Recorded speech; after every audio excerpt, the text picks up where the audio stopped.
Good morning students. 10th class, जैसे कि अब हम अपना थर्ड चैप्टर कर रहे हैं।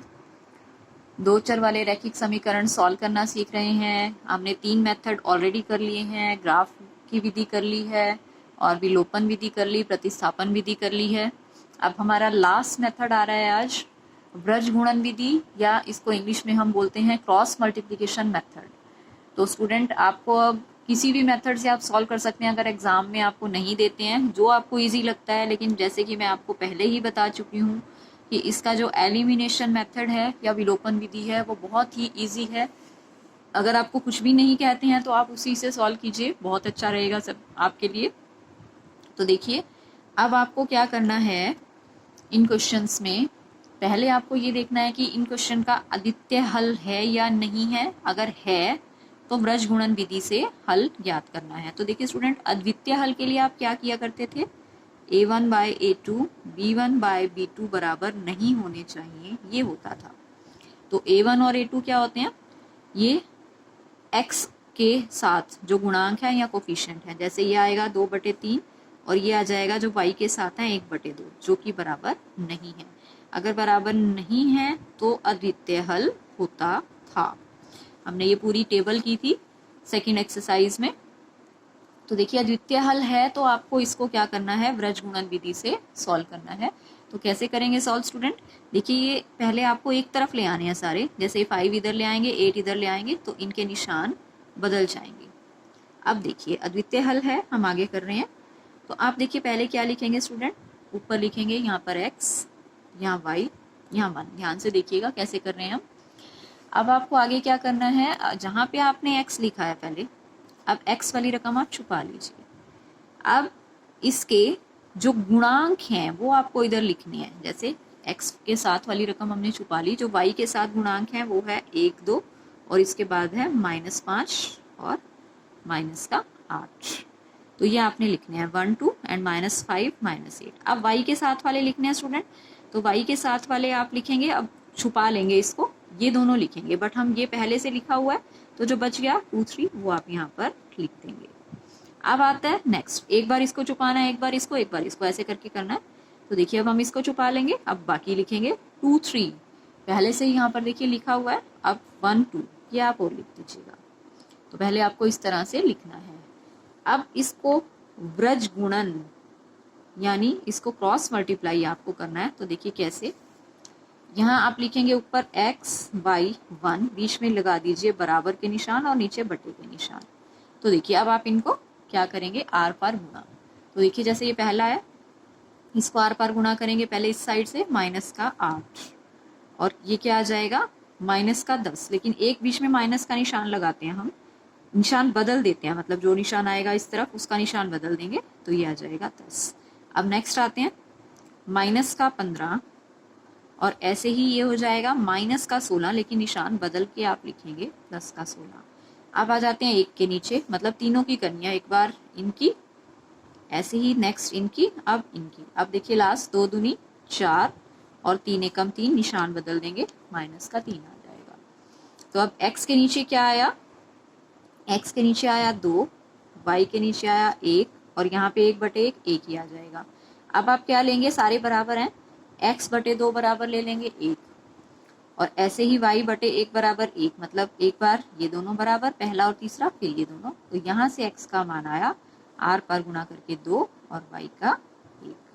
तो आपको इस तरह से स्टूडेंट ये क्वेश्चन करने हैं। देखिए एक और लेती हूँ मैं, ये भी अद्वितीय हल वाला है, यहीं से पता चल रहा है। देखिए ये 1, 3 है, 1/3, ये 3/3 है, तो बराबर नहीं है। अगर बराबर नहीं है तो अद्वितीय हल होगा। इनको आप फिर से ब्रज गुणन विधि से हल कर सकते हैं। तो स्टूडेंट देखिए, पहले लिखिए x, y फिर 1। अब पहले आप ये वाले छुपाइए, तो यहाँ आ जाएगा -3, -3, -7, -15। आप y वाले छुपा लीजिए।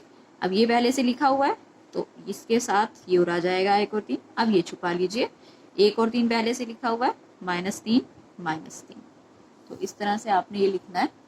अब देखिए x, y 1, बीच में लगाइए बराबर का निशान और यहाँ बटे का निशान, और अब ये होंगे आर पार गुणा।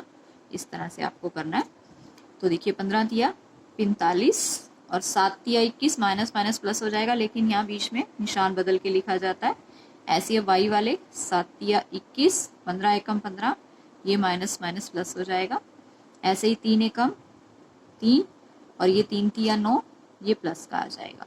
तो देखिए स्टूडेंट क्या आ गया, x और बटे में ये आया 24, y के बटे में आ गया 21 में से 15 घटाएंगे 6 माइनस का, और बराबर आ जाएगा 1/6। तो अब 24 उधर चला जाएगा, 1/6 है, ये 24 उधर ले जाएंगे तो 6 और 24 कट के x का मान आ जाएगा 4। ऐसे ही अब ये इन दोनों में 6 और 6 खत्म हो जाएगा, y का मान -1। तो ये है स्टूडेंट ब्रज गुणन विधि, या आप इसको बोलते हैं क्रॉस मल्टीप्लिकेशन मेथड। देखिए दूसरा क्वेश्चन मैं इसका और ले रही हूँ। अब इसमें आपको क्या कह रखा है, इस क्वेश्चन में अनेक हल आपको दे रखे हैं। इस क्वेश्चन के पहले से ही कह रखे हैं, इसके अनेक हल बोल रखे हैं, और जो दूसरा भाग है उसमें बोल रखा है कोई हल नहीं। तो आपको करना क्या है, दोनों में पहले वाले में a और b का मान निकालना है, दूसरे में k का। अगर अनेक हल हैं तो आपने स्टूडेंट देख रखा है कि क्या होता था, a1/a2 बराबर b1/b2 बराबर c1/c2, सारे बराबर होते हैं। तो आप यहाँ पर सारे मान बराबर ले लीजिए। पहले x वाले लीजिए 2/a - b, x के साथ जो है, अब y के साथ 3/a + b, और बाकी क्या बच गया 7/में 3a + b - 2, ये आ जाएगा। तो अब फिर से आपको क्या करना है, a और b का मान निकालना है, इनको आर पार गुणा कर लीजिए। इन 2 की कर लेते हैं, इन 2 की कर लेते हैं।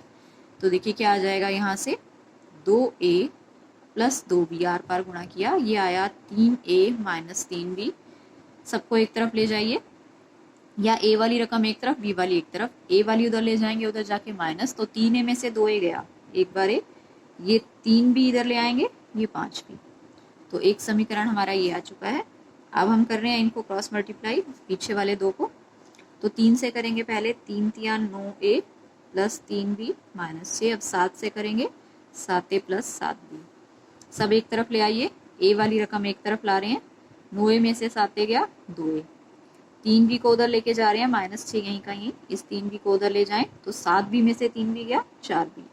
तो अब स्टूडेंट अब देखिए मैं कैसे सॉल्व कर रही हूँ इसको। a बराबर 5b आया था पहले, तो a की जगह अगर आप 5b रख देते हैं तो 5 दूनी 10b हो जाएगा, यहाँ -6 बराबर 4b।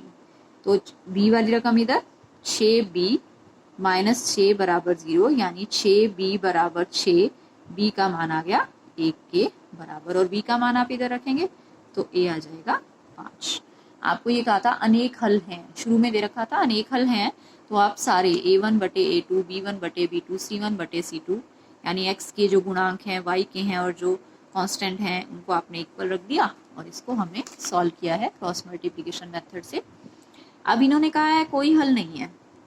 कोई हल नहीं के केस में क्या कंडीशन होती थी, a1/a2 बराबर b1/b2 और बराबर नहीं है c1/c2 के।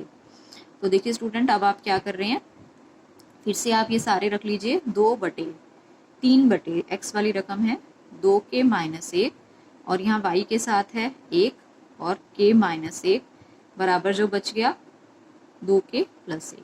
ये हमने सारे मान रख दिए, पहले x वाली रकम, फिर y वाले के साथ जो भी था और जो बच गया। तो अब आप इनको आर पार फिर से गुणा कर लीजिए, तो यहाँ से k का मान आ जाएगा 3k -3, और यहाँ से 2k -1, k को उधर ले जाएंगे माइनस हो जाएगा, एक बार बचेगा, ये 3 इधर 2, यानी k का मान 2 के बराबर है।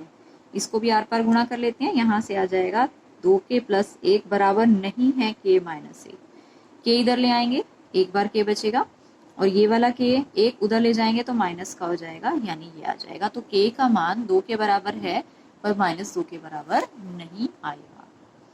तो स्टूडेंट ये थी हमारी ब्रज गुणन विधि। इसमें तो आपको दे रखा था कि अपरिमित रूप से अनेक हल हैं, कोई हल नहीं है, तो आपको इस तरह से करना है।